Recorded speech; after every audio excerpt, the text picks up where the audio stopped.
Welcome back. This is episode 240 of the Veterinary Business video show. In this episode we'll hear about the 4 horrible truths of management and learn about the need for more passion in your career. We'll learn how to use the yes option technique when talking to clients. We'll hear why we might be optimistic about salary levels for vet techs and nurses, and I'll offer you my quick business tip. For this episode, I'm John Sheridan, and this is the video show from Veterinary Business.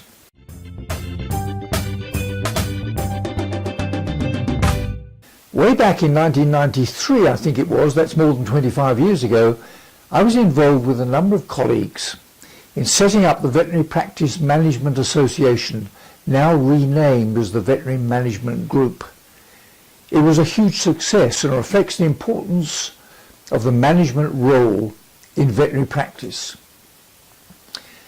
Management covers a wide range of responsibilities and challenges.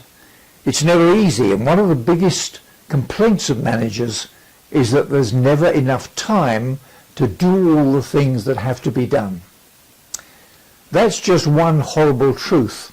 Here's a clip in which Ed Musio talks about the 4 horrible truths of management. Hi, I'm Ed Musio, author of Iterate, and I've heard a lot of complaints from members of management. I'm going to give you the big ones, the 4 horrible truths of management and what you can do about them. Management with a capital Ment, the pure act of management, is about assigning the organization's resources, people, money, and materials, to its highest priority outputs, what it's trying to do. This function often gets confused with some related functions. One of them is managing. Managing is about helping employees to succeed, helping them with career paths, giving them corrective action and feedback if they need it, enforcing policies. If you have direct reports, this is very important, but it's not what we're talking about here. There's also a body of work called change management. Change management is about helping large groups of people to acclimate to major changes in things like organizational direction or scope or market served. Again, if you have those kind of changes going on, this is very important, but it's not what we're talking about here. We're talking about the pure act of management, and there's a lot to complain about. So let's get started. The first horrible truth about management is that management isn't sexy. It's true, the act of assigning resources to priorities is just not that impressive when viewed from the outside. What can you do about this? Well, unfortunately, you're going to have to get used to it. There's not much you can do. You can expect to get accolades on the outputs you produce, but if you're expecting people to appreciate the actual work it took to get there, other than maybe your peers, you're going to be disappointed. It's just not sexy work viewed from the outside. Doesn't mean it's not important. The second horrible truth about management is that management is about being wrong. Now, I'm going to put wrong in quotes here, but nobody else ever will. Here's why. You're going to make an assignment of resources to priorities, and then pretty soon something's going to change. Market, customer, technology, and someone's going to tell you this assignment is wrong. You're going to have to revisit and make another assignment. This is what I call iteration. This is the reality of how management works. Oftentimes, the signal you need to change comes packaged as a message that you're wrong. So you can't stop those messages. What can you do about this? Well, a couple things. First of all, make as good a decision as you can for the next step. Don't worry about defending the rightness of previous steps. Just make the next good decision. Second, build an organization that's good at iteration, that's good at continually changing, because it's the cumulative effect of all these steps that's going to get you to your output goals.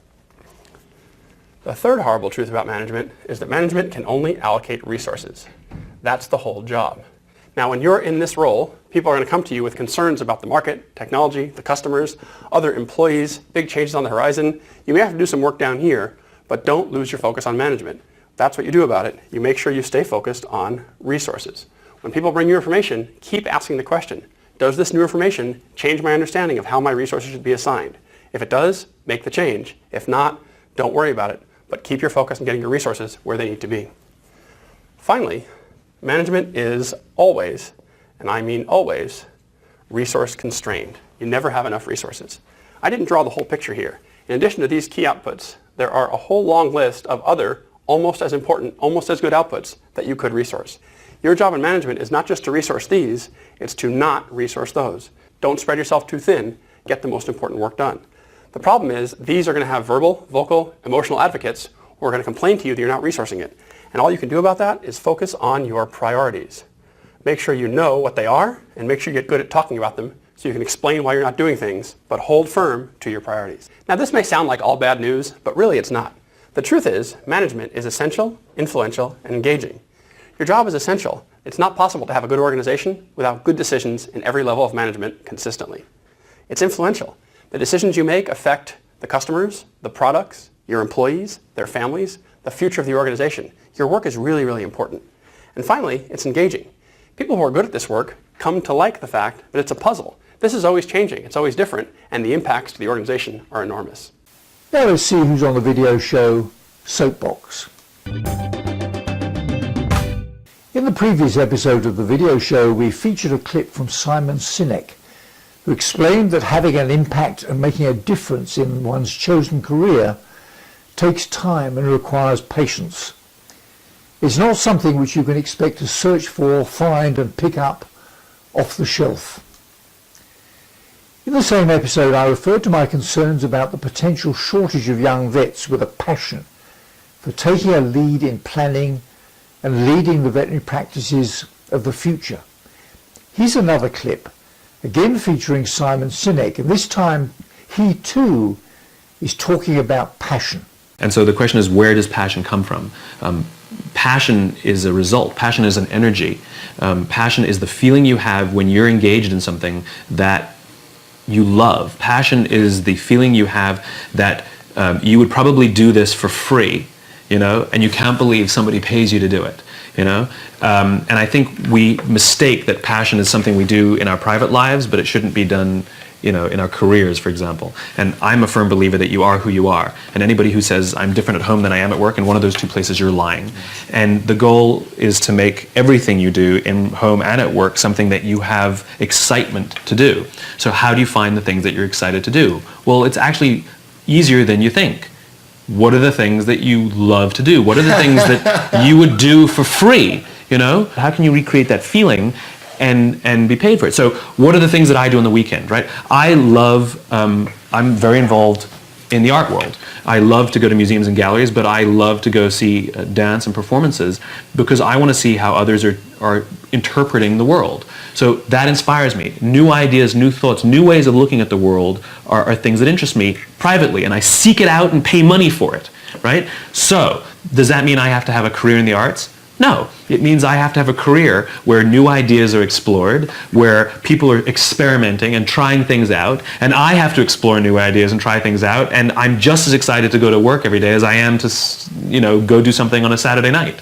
And so the idea of finding your passion is ironically simple because you should be doing stuff that you enjoy sometimes. What is the stuff that you enjoy, and then what is the stuff that you love? Who are the people that you love, and what do they all have in common? Now for a tip from the top in the business world of veterinary practice. An American Animal Hospital Association report recently quoted by Wendy Myers found that forward booking animal health checkups leads to a significant increase in practice income and in the number and loyalty of practice clients. The key is for staff members to use the yes, yes option technique when talking to clients. Here's a clip in which Wendy Myers explains how. Do you want $40,000 in additional revenue for your hospital this year? Of course. An American Animal Hospital Association report found that forward booking just 10% of checkups could lead to this significant income growth. How you ask matters. Never ask, do you want to make your pet's next appointment? Instead, use benefit statements that lead pet owners to schedule now. Direct the client to a specific time and date, increasing the likelihood that she will schedule. Now, if the client is here at 10 a.m. on a Wednesday, she can probably visit again on a similar time and day of the week. So use the 2 yes options technique and say, just as your dentist has you schedule your next appointment at checkout, we do the same to proactively manage your pet's health. The doctor could see your pet on Wednesday, June 12th at 10 a.m. or Friday, June 14th at 3 p.m. for his next checkup. Which do you prefer? Now for my quick business tip for this episode.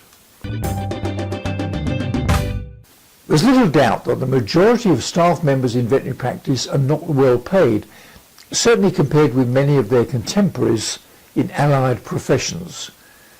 Clinicians committed to their profession, the health and welfare of their patients, and the best interests of their clients are the foundation of any successful practice.